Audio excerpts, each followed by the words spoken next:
She found a deed in her grandfather's Bible. It led to a workshop no one knew existed. For 18 years, my life was a file in a cabinet, a name on a list.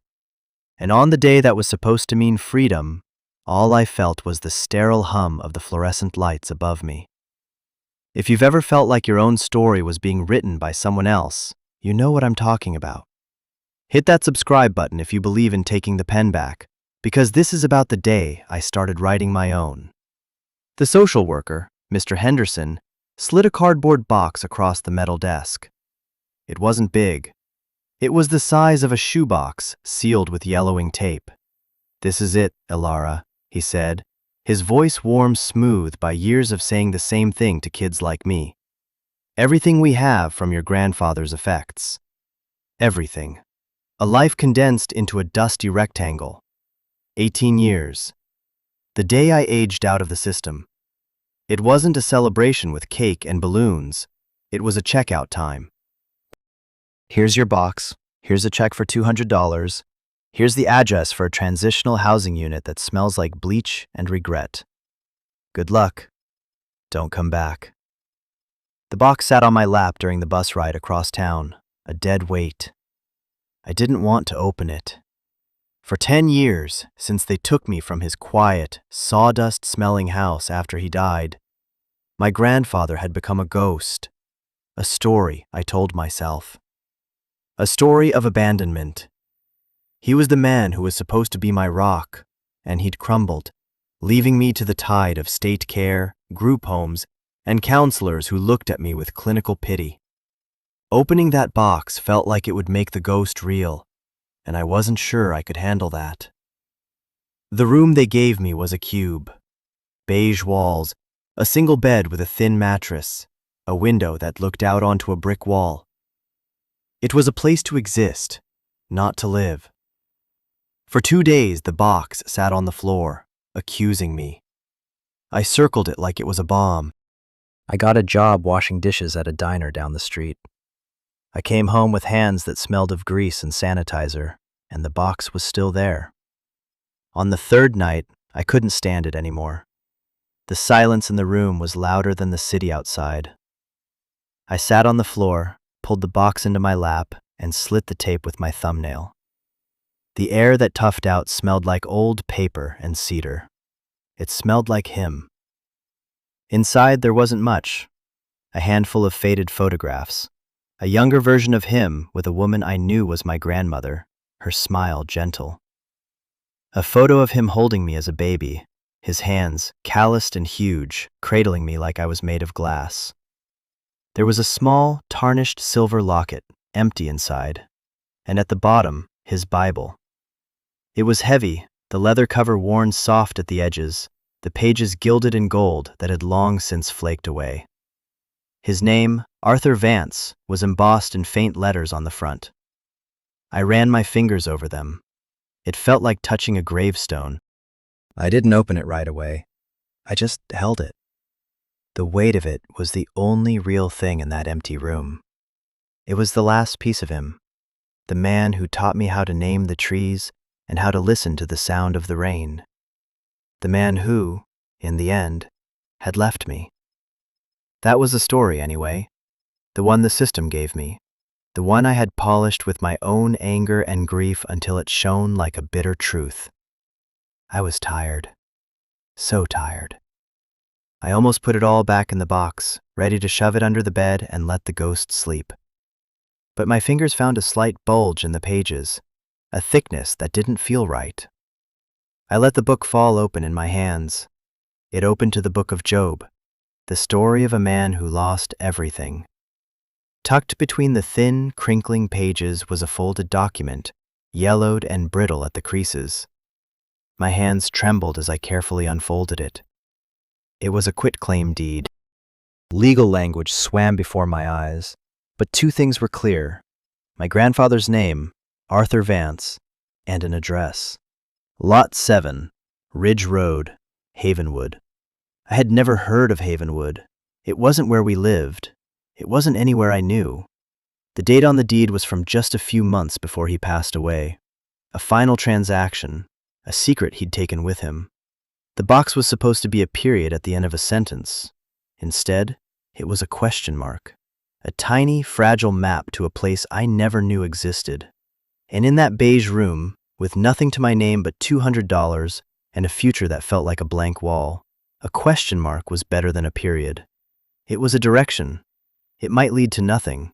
It might lead to more pain. But it was somewhere to go. The bus ride to Havenwood was long, taking me out of the city's concrete web and into rolling hills that slowly flattened into tired-looking farmland. The towns got smaller and smaller, until they were just a post office and a gas station blinking in the afternoon sun. Havenwood wasn't even that. It was a crossroads with a boarded-up general store, a church with peeling paint, and a handful of houses that looked like they were sinking back into the earth. The bus driver gave me a strange look when I told him this was my stop. "Not much here, miss," he'd said, his voice kind. "You sure?" I was sure. I was terrified, but I was sure. Ridge Road was a gravel track that wound up a low hill overlooking the town. The air was different here. It was clean and sharp, smelling of pine and damp soil. It was the kind of air I remembered from my childhood, a scent I thought I'd lost forever. The walk felt long, the cardboard box under my arm growing heavier with every step. Then I saw it. Lot 7. The mailbox was leaning over, the name Vance barely visible under a layer of rust and grime. Beyond it, set back from the road, was a small, derelict house. The paint was gone, weathered down to bare, silvered wood. The porch roof sagged like a tired old man's shoulders. Windows were boarded up. It looked abandoned, forgotten. My heart sank. This was it? A ruin? This was the big secret? For a moment, I just stood there at the edge of the property, the gravel digging into the thin soles of my shoes. The silence was absolute, broken only by the wind rustling through the tall, dead grass. I felt a familiar despair creep in, cold and oily. Of course this was it. Another dead end. Another cosmic joke. I was a fool for coming here, for believing a piece of paper could change anything. But then I saw it. Behind the house, mostly hidden by a stand of overgrown pine trees, was the roof of another building. A much larger one. It was a long, barn-like structure, its metal roof rusted to a deep, earthy red. It didn't look as neglected as the house. It looked solid, purposeful. A new wave of curiosity, stronger than the despair, pulled me forward. I pushed through the rickety gate and walked up the cracked concrete path to the house. The front door was locked, the wood swollen tight in its frame. I peered through a gap in the boards over a window. Dust motes danced in the slivers of light. I could just make out the shape of furniture covered in white sheets, ghosts in a silent room. It was clear no one had lived here in a very long time. I made my way around the side of the house, my feet sinking into the soft, untamed yard. The path to the workshop was almost completely overgrown. I had to push through thorny bushes and tall weeds to get to the clearing in front of it. The workshop was huge, easily 3 times the size of the little house. It was built of cinder blocks on the bottom and dark, weathered wood on top. There was one large sliding door, big enough for a truck, and a smaller, regular-sized door next to it. Both were shut tight. The main door was secured with a massive, rust-caked padlock. I tugged on it. It didn't budge. I tried the smaller door. Locked. Of course. I circled the building, looking for a window, a weakness, anything. There were a few high windows, caked with years of dirt, impossible to reach. The building was a fortress, a secret box. I slumped down with my back against the rough wood of the door, defeated. I'd come all this way for this? To sit in the dirt outside a locked building in the middle of nowhere? The anger I'd felt at my grandfather came roaring back. Was this his final prank? Leaving me a property I couldn't even get into. I kicked at the dirt, a childish, frustrated gesture. And that's when my eyes landed on the old birdhouse. It was nailed to one of the pine trees at the edge of the clearing. It was a simple, lopsided thing, clearly handmade. And I recognized it. My breath caught in my throat. I remembered a sunny afternoon, the smell of fresh-cut wood. I was maybe 6 years old. He was teaching me how to build one, just like it. "Every secret needs a safe place, Alara," he'd said, his voice a low rumble. "The best places are the ones people see every day, but never really look at." My heart started hammering against my ribs. I stood up and walked slowly toward the tree. The birdhouse was tilted, a piece of the roof missing. It looked like nothing, just a piece of forgotten yard junk. I reached up, my fingers brushing away a spiderweb. I felt around the small entrance hole, then along the bottom. There was a piece of wood there that felt loose. I remembered him showing me. A false bottom. My fingers found the notch. I pushed it, and a small wooden panel swung down. Inside, nestled in a bit of dried moss, was a key. It was heavy, made of old, dark brass. It wasn't a house key. It was bigger, an industrial key. I pulled it out, my hand shaking so badly I almost dropped it. I walked back to the smaller door of the workshop. I wiped the grime from the keyhole. I slid the key in. It was stiff at first, but with a bit of force, it turned. There was a loud, satisfying clunk as the lock disengaged. I held my breath. I turned the knob, put my shoulder to the door, and pushed. It groaned open on rusty hinges, scraping against the concrete floor. The air that rolled out was cool and still, carrying the scent I knew better than any other in the world. The holy trinity of my childhood: sawdust, linseed oil, and old iron.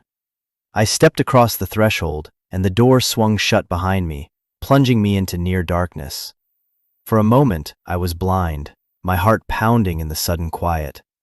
Then, as my eyes adjusted, the space began to take shape around me in the dim light filtering through the dirty upper windows. It was cavernous. Long workbenches lined the walls, covered in the ghostly outlines of tools under canvas cloths. Larger machines stood in the center of the room, like sleeping iron beasts. A bandsaw, a drill press, a massive lathe. Shavings and dust lay thick on every surface, a soft gray snow that had been falling for a decade. It was a time capsule, a tomb, my grandfather's sanctuary. I walked deeper into the space, my footsteps echoing in the vast silence. I ran my hand along a workbench, leaving a clean streak in the dust. Underneath, I could feel the nicks and scars in the wood, a history of work written in the surface.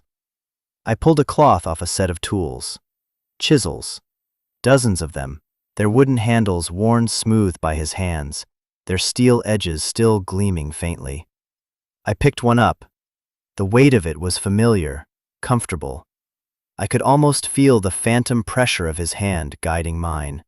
He had tried to teach me. I was clumsy, impatient. I had wanted to play outside, not learn the slow, patient language of wood. A pang of regret, sharp and sudden, went through me. At the far end of the workshop, against the back wall, stood a massive roll-top desk. It was the only piece of furniture that didn't look like it belonged in a workshop. It was elegant, made of dark cherry wood, a stark contrast to the utilitarian world around it. It seemed like the heart of the place, the command center, and it was locked. I tried the roll-top. It wouldn't budge. I pulled on the drawers, locked tight. This, I knew, was where the answers were, if there were any answers to be had. I looked around the workshop for something to pry it open. A crowbar, a heavy mallet. Part of me screamed that this was desecration, that I shouldn't be breaking into his things. But a stronger part, the part that had survived 10 years in the system, knew that sometimes you had to break things to find the truth. I found a wide, flat-headed chisel and a small sledgehammer. I wedged the chisel into the seam of the roll top and gave it a sharp rap with the hammer. The wood groaned in protest. I did it again, harder this time. There was a sharp crack, and a piece of the locking mechanism splintered. The roll top shuddered and slid upward an inch. It was enough. I got my fingers under it and heaved it all the way up. The interior of the desk was a maze of pigeonholes and small drawers, all of them stuffed with papers, schematics, and notebooks. It was the organized chaos of a brilliant mind. And right in the center, in the largest compartment, was a thick manila envelope. My name was written on the front in his familiar, blocky script. Ilara, for your 18th birthday. My breath hitched. This wasn't an accident. This wasn't a forgotten asset. This was a message, a final letter, a time capsule of intent. He had known I would come here. He had trusted I would find my way. I sank into the dusty chair in front of the desk, the envelope in my hands. It felt impossibly heavy. This was it, the moment of truth. The ghost was about to speak, and I was terrified of what he was going to say. I carefully broke the seal and slid out a thick stack of papers. They were letters, dozens of pages covered in his handwriting. On the very top was a single sheet, dated a week before he died. My dearest Ilara, it began, if you are reading this, then I am gone, and you are finally a woman. And I have so much to explain. I imagine you are angry with me. I imagine you feel that I abandoned you. I need you to know that putting you into the state's care was the hardest thing I have ever done. It was not abandonment, my girl. It was a desperate act of protection. I had to stop reading. The words blurred through my tears. Protection? How was a decade of cold rooms and colder comfort protection? I wiped my eyes on my sleeve and forced myself to continue. The story they told you, the story everyone knows, is that I was a simple carpenter. It's not the whole truth. I was a luthier. I make instruments. Violins, violas, cellos. Your grandmother, my sweet Mary, she loved music more than anything. She played the cello, the one you remember from the living room. When she got sick, the bills started coming. They were mountains. I sold everything I could. First the car, then the good furniture, then the house you grew up in. I sold it all to keep her comfortable, to give her a few more months, a few more days. But it wasn't enough. By the time we lost her, I was in debt to men you do not want to know. They weren't banks. They were loan sharks, and they didn't care about excuses. They wanted their money, and they were threatening to take everything I had left. My tools. This workshop. They would have left me with nothing. I could feel the cold dread in his words, the desperation of a good man backed into a corner. I thought of the sterile files and bureaucratic indifference of the system, and for the first time, I considered that it might have been the lesser of two evils. I couldn't let them get to you, Ilara. I couldn't have you grow up in that kind of fear, looking over your shoulder, watching your grandfather sink into a hole he couldn't climb out of. The state. It was cold, I know, but it was safe. They would feed you, clothe you, put a roof over your head. It was a terrible choice, but it was the only one I had. I bought this old property with the last of my real money, put it in a trust under your name that no creditor could touch, and I moved my workshop here in the middle of the night. I told everyone I was leaving the state, disappearing. I had to let them think I was gone for good. And I had to let you go, so they would have no leverage over me. It broke my heart every single day for the rest of my life. The letter fell from my fingers onto the desk. The narrative of my life, the one built on the foundation of his abandonment, crumbled into dust. He hadn't left me. He had hidden me. He had sacrificed his own heart, his own reputation, his final years, just to build a wall around me. The anger I had carried for a decade dissolved, replaced by a wave of grief so profound it felt like I was drowning. It wasn't grief for my own lost childhood anymore. It was grief for his. Grief for the lonely years he must have spent in this workshop, hiding from the world, missing me. I cried. I sat in that dusty chair in that silent workshop, and I cried for the little girl who felt unloved, and I cried for the old man who had loved her so much he'd torn his own world apart to save hers. I cried until my throat was raw and my eyes were swollen shut. When the tears finally stopped, a strange calm settled over me. The silence of the workshop no longer felt like a tomb. It felt like a hug. It felt like him. I picked up the next letter in the stack. There were more details, more stories. He wrote about my grandmother, about their life together. He wrote about his craft, the art of turning wood into music. He explained that the tools in the workshop were rare and valuable, some of them antiques passed down through generations of craftsmen. The machines were old but top of the line. The collection of wood, spruce, maple, ebony, stacked high against one wall, was aged for decades, worth a small fortune to the right buyer. I have left you a choice, Ilara, the final letter read. This property, the tools, the wood, it's all yours. The trust is ironclad. My debts died with me. You can sell it all. An auction house would give you a good price for the tools and the wood. A developer will surely want the land. It would be enough money to start a new life, go to college, travel, whatever you want.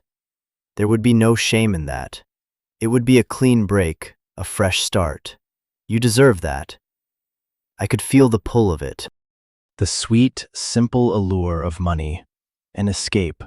A way to erase the last 10 years. To buy a future that wasn't stained by the past. It was the easy path, the sensible one. But there is another choice, the letter continued, the harder one. On the main workbench, under the largest canvas, you will find my last project. It is a cello. The wood is the finest I ever acquired. The design is one I worked on for years. It was meant to be my masterpiece, a tribute to your grandmother. I never got to finish it. The pieces are all there, cut and shaped. But they need to be brought together. They need a luthier's hands. My eyes went to the long workbench in the center of the room. A large, draped object sat there, just as he'd described. I have left you my journals, my schematics, my knowledge. Everything I know is in this desk. You have my hands, Ilara. I saw it, even when you were little. You have the touch. If you choose to stay, if you choose to learn, you can finish it. You can bring her voice back to life.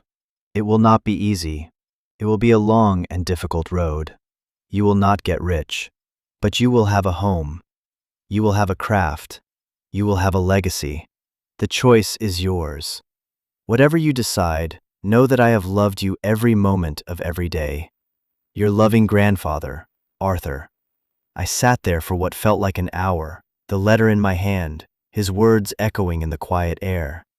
Sell or stay. Money or meaning. The past or the future. I slowly stood up and walked to the central workbench. My hand trembled as I reached for the corner of the canvas. I pulled it back, and there it was. The raw, unassembled pieces of a cello lay nestled in a custom-built cradle. The gracefully curved ribs, the carved scroll, the two large, book-matched pieces of maple for the back, their flame-like grains seeming to shimmer even in the dim light. The pale, fine-grained spruce for the top. It was beautiful, even in its incomplete state. It was a promise. A soul waiting to be born. I ran my fingers lightly over the surface of the wood. It was smooth as silk. I could feel the potential humming within it, a silent music. And in that moment, the choice wasn't a choice at all, it was a calling. Selling this place would be like selling his memory, selling his love. It would be the real abandonment. A week later, a car pulled up the gravel road, a cloud of dust billowing behind it. It was a clean, late-model sedan that looked completely out of place in front of the dilapidated house. A man in a crisp suit got out, his city shoes crunching unhappily on the gravel. He looked at the house with a practiced air of disdain, then saw me standing by the workshop door.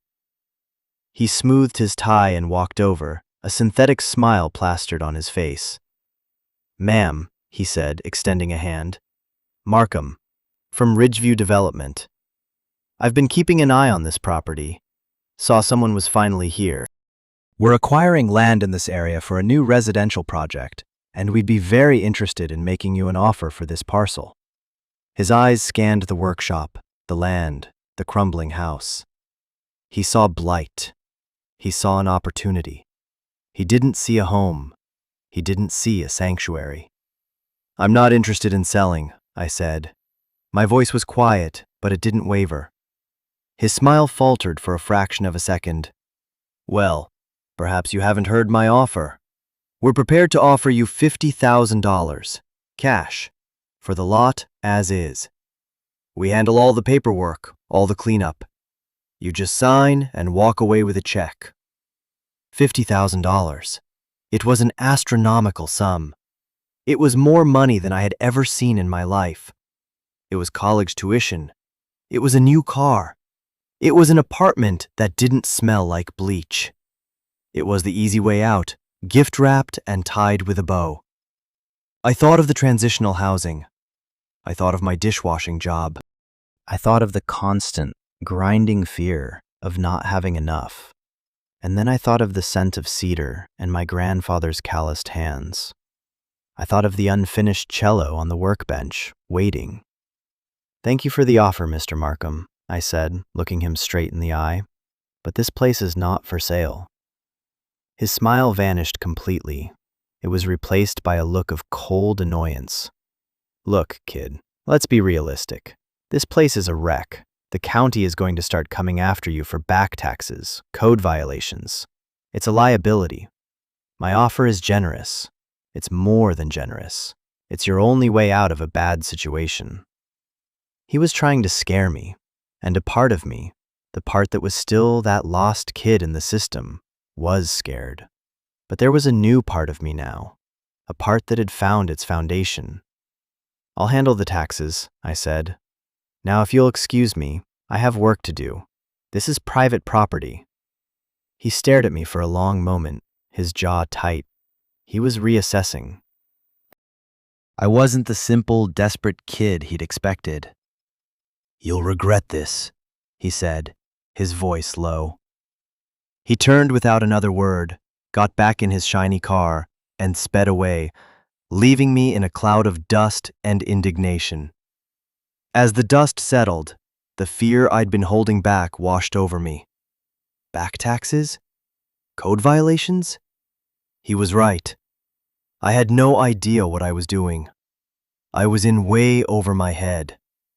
I went back inside the workshop and slumped into the chair at the desk, my head in my hands. What had I just done? I'd just turned down a fortune out of some romantic notion of legacy. I was an idiot. I spent the rest of the day in a panic, digging through the desk. I found piles of unpaid tax notices, threatening letters from the county, just as Markham had said. My grandfather had been hiding from more than just the loan sharks. He'd been hiding from the whole world. My brief sense of purpose evaporated, replaced by the familiar, cold grip of hopelessness. I had chosen the hard path, and it was already threatening to collapse under my feet. That night, I couldn't sleep. I lay on a dusty cot I'd set up in the corner of the workshop, staring up into the darkness, listening to the old building creak and groan around me. I felt so alone. At 3 a.m, I sat up. I couldn't just lie there and let the fear win. I needed help. There was only one person I could think of to call. I found my phone and dialed the number for Mr. Henderson. He answered on the 4th ring, his voice thick with sleep. "Henderson? Mr. Henderson? It's Ilara Vance." There was a pause. "Ilara? It's the middle of the night. Is everything okay? Are you in trouble?" I don't know," I stammered, and then the whole story just poured out of me. The deed, the workshop, the letters, the developer, the back taxes. I told him everything. He listened patiently, without interrupting. When I was finished, there was a long silence on the other end of the line. "Mr. Henderson, are you there?" "I'm here, Alara," he said, his voice no longer sleepy, but sharp and focused. "I'm stunned. Your grandfather did all that?" "Yes, but now the developer is threatening me, and I found all these tax bills, and I don't know what to do." "Okay," he said, his tone pragmatic and reassuring. "Don't panic. First thing in the morning, I'm going to make a call to legal aid. There's a lawyer there, a good one, who specializes in property disputes for low-income clients. Her name is Sarah Jenkins. I'll explain the situation. The trust your grandfather set up is the key. It should protect the property, but you need proper counsel. Don't talk to that developer again. Don't sign anything. Just wait for my call." Hearing his calm, authoritative voice was like a lifeline. He wasn't my social worker anymore, not officially. He had no obligation to help me. But he was. "Why are you doing this?" I asked, my voice small. I heard him sigh on the other end of the line. "Because in my line of work, Ilara, I don't get to see a lot of happy endings. I see kids age out and disappear. This is something different. Your grandfather gave you a chance. The least I can do is help you take it." The next few weeks were a blur of phone calls and paperwork. Sarah Jenkins, the legal aid lawyer, was a whirlwind of brisk efficiency. She confirmed that the trust was, as she put it, a beautiful piece of legal fortress building. The property was mine, shielded from my grandfather's old debts and, for the most part, from county seizure, as long as I could arrange a payment plan for the back taxes. The development company was just blowing smoke, trying to intimidate me into a quick sale. We sent them a cease and desist letter, and for now, they backed off. With the immediate legal threat handled, I could finally breathe. I could finally focus on the workshop. I started by cleaning. 10 years of dust and neglect. I swept the floors, washed the grimy windows, organized the tools. Every object I touched felt sacred. The worn handle of a saw, a half-empty can of varnish, a pair of his old leather work gloves, the fingers still curved as if holding a piece of wood. With each task, I felt like I was waking the place up, and in turn, waking up a part of myself. I started going into Havenwood for supplies. It wasn't much of a town, but it had a small grocery store and a hardware shop. People looked at me with open curiosity. I was the ghost's granddaughter, the girl who had come back to the abandoned Vance place. The woman who ran the grocery store, a stern-looking lady named Mrs. Gable, watched me for days as I came in to buy bread and coffee. Finally, one afternoon, she spoke. "You're Arthur's girl, aren't you?" "Yes," I said. "I'm Alara." She nodded slowly, her expression softening. He was a good man. Quiet. Kept to himself, but good. He fixed my husband's fiddle once. Didn't charge us a dime. Said the music was payment enough. She pushed a small bag of apples across the counter. "On the house. It's good to have a Vance back on the ridge."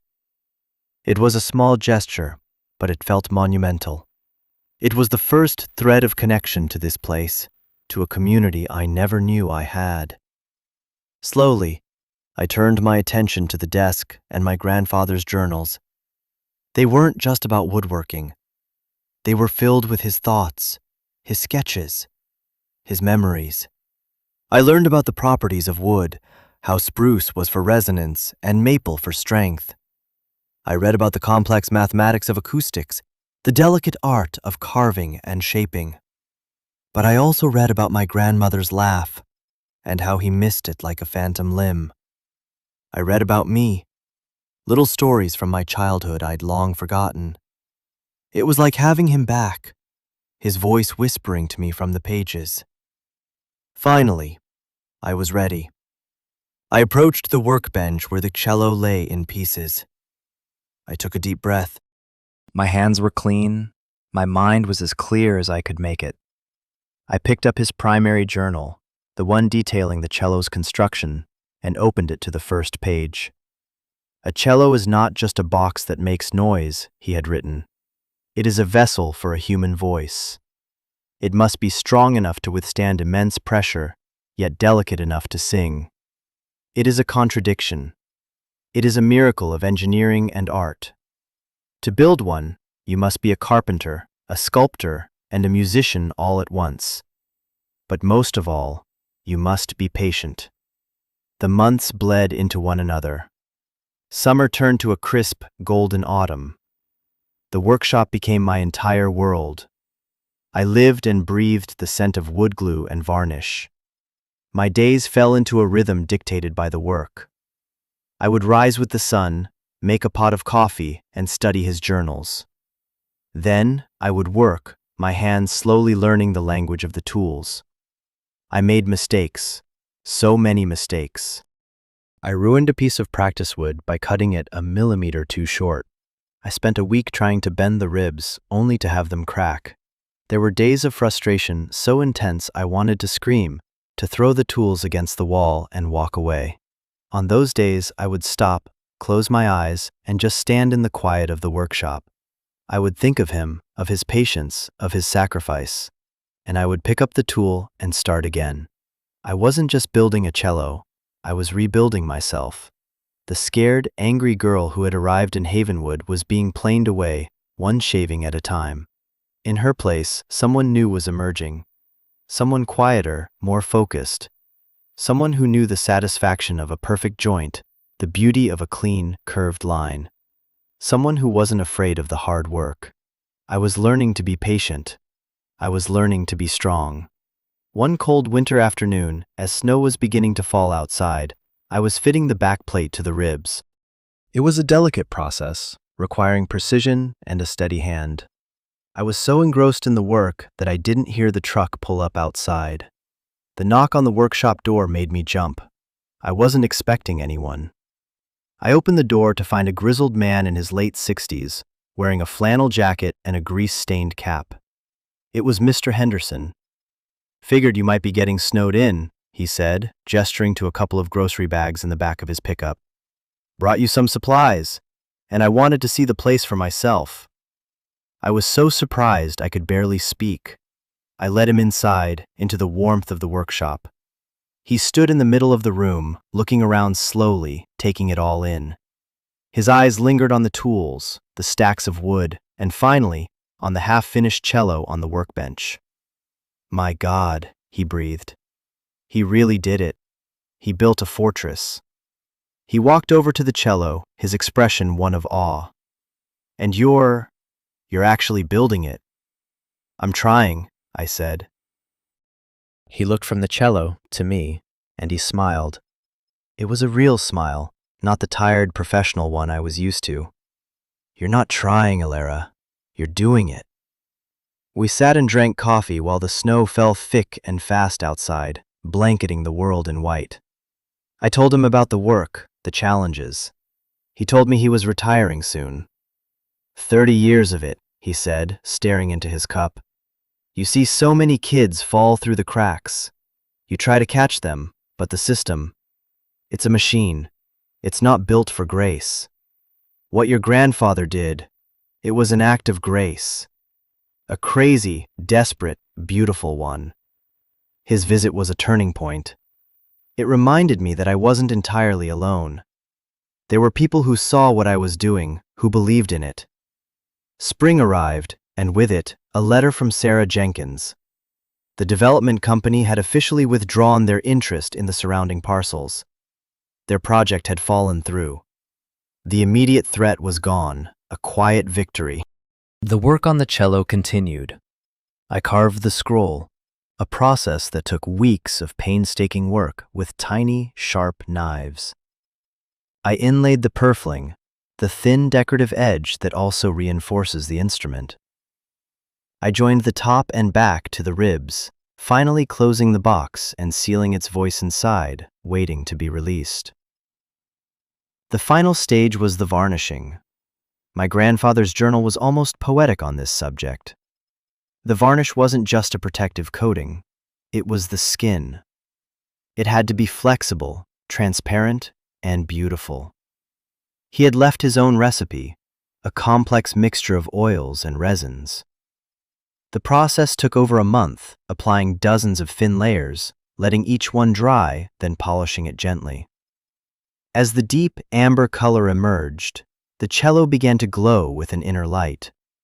It was finally starting to look like the instrument I had seen in my memories, the one my grandmother used to play. 1 year to the day after I had first opened the workshop door, it was finished. It stood on a stand in the center of the room, gleaming. It was far from perfect. I could see the flaws, the tiny hesitations of an apprentice's hand. But it was whole. It was alive. I hadn't learned how to play. That was the next mountain to climb. But I had a friend in town, Mrs. Gable's husband, the one whose fiddle my grandfather had fixed. He was the closest thing Havenwood had to a musician. I invited him to the workshop. He walked in, his eyes wide. He approached the cello as if it were a holy relic. "Arthur's masterpiece," he whispered. He was a fiddle player, but he knew his way around a cello. He sat down, positioned the instrument, and drew the bow across the strings. The first note that came out was deep and resonant, a sound that seemed to make the very air in the workshop vibrate. It was a voice. A clear, powerful, mournful voice that had been silent for over a decade. He played a simple, slow melody, and the workshop, my sanctuary, was filled with music. In that sound, I heard everything. I heard my grandmother's love. I heard my grandfather's sacrifice. I heard the echo of my own long, difficult year of work and hope. The story wasn't over. In many ways, it was just beginning. I still had so much to learn. I had a business to figure out, a life to build. The future was still an unknown country. But for the first time, I wasn't afraid of the journey. I had a home. I had a purpose. I had taken the legacy he had left me, a legacy of resilience and love, and I had made it my own. I had finished his song. This story, my story, is about inheritance. Not the kind that comes in a bank account, but the kind that's passed down in the grain of the wood, in the weight of a tool, in the echo of a piece of music. It's about how the things we think are endings are so often just beginnings in disguise. It's about finding a home not in a place, but in a purpose. Have you ever been given a second chance you didn't even know you were waiting for? A moment that redefined your whole story? I read every comment and I want to hear yours. Your story matters. This community is for people who have walked through the fire and are learning to build something new in the ashes. If that's you, subscribe and join us. Because we all have a masterpiece inside of us, just waiting for us to pick up the tools and begin.